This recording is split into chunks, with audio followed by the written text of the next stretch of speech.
I think something's going to happen. It's a got very big egos involved, I tell you. Big egos involved, but I think something's going to happen.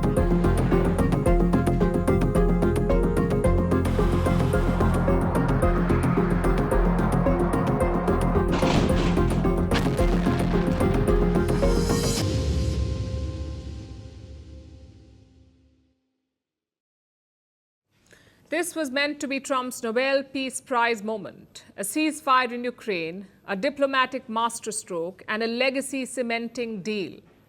The US president's name splashed across global headlines.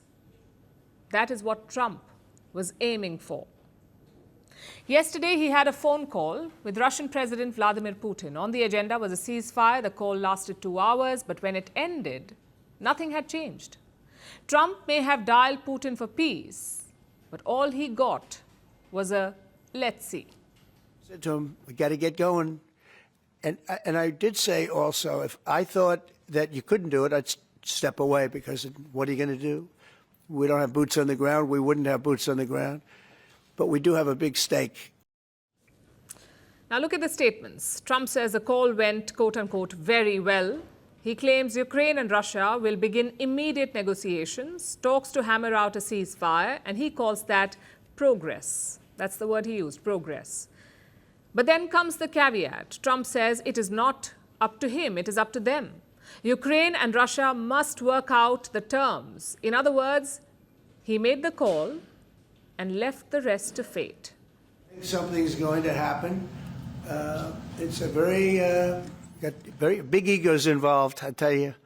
Big egos involved. But I think something's going to happen. And if it doesn't, I'd just back away, and they're going to have to keep going. Again, this was a European situation. It should have remained a European situation. That's very different from what he promised earlier. Trump promised to end this war in 24 hours. Basically, on his first day in the White House, he said he will end the war on day one. As things stand, it's been 4 months. That war is still on. And now Trump says it's not even up to him. In fact, he thinks the Pope should take over.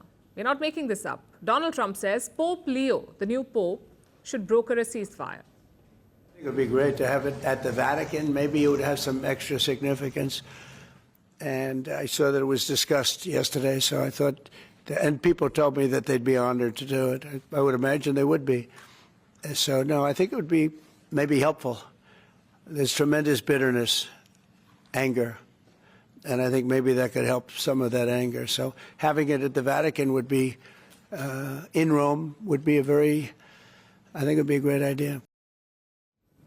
So that is Trump's solution, go to the Pope. And what does Russia have to say? The same old lines. Moscow says it is ready to talk. Putin claims he's open to compromise. But what does that really mean? What is his idea of compromise?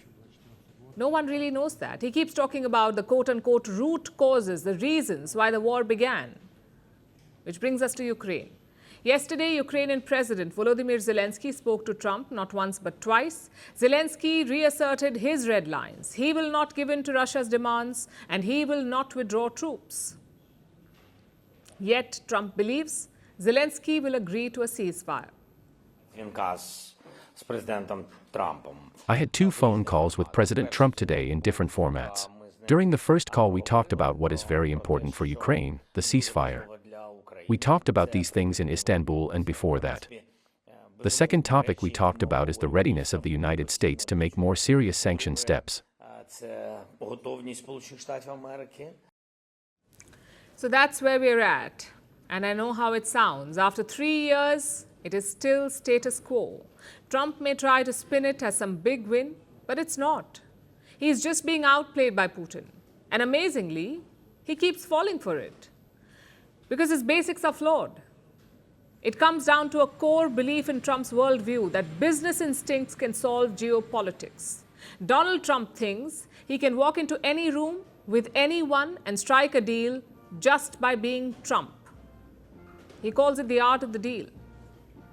But Putin does not play that game. Trump chases optics, Putin plays for power, and right now the Russian president has all the leverage. As for Trump, He's just fascinated by strongmen. He doesn't just negotiate with them, he admires them. So for Donald Trump, Putin is not the opponent, he is the template. Every time Putin dangles peace, Trump takes the bait, again and again, even when the hook is plain to see. And where is the Russian president going with this? The Ukraine war is frozen, and I don't mean in terms of fighting, but frozen in the sense that no one is making dramatic gains here. It's like a slow bleed, a war of attrition. Ukraine grows weaker, Washington runs out of patience, and Europe grows more distracted. That is what Putin wants, because he's seen all kinds of war.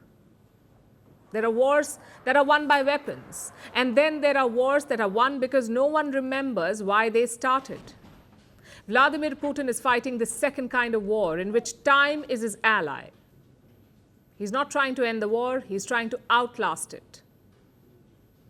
And every phone call keeps the clock ticking.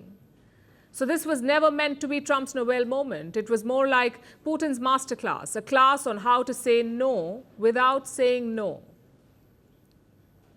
Yes, that is the Russian art of the deal, or should I say, delay. At Firstpost, we are choosing to hold on to accuracy. That means we won't always be first. We may not get you your breaking alert, but what you will get is what we owe you, and that is the truth. Verified, checked, and cross-checked. We rely on sources and verified ones. After all, that's what separates a journalist from a loudspeaker. But sometimes even we miss a beat, and when we do, we will tell you. Like yesterday, we ran visuals from a registered news agency. That visual turned out to be fake, so we are taking accountability. And from now on, we will cite the source of every visual, every picture, every video that you see on Firstpost will have a source mentioned. That is our commitment to you. We will wait, we will verify, we will ask again, and only then will we tell you. No noise, no panic, just the facts. Because right now, that is what the country needs most.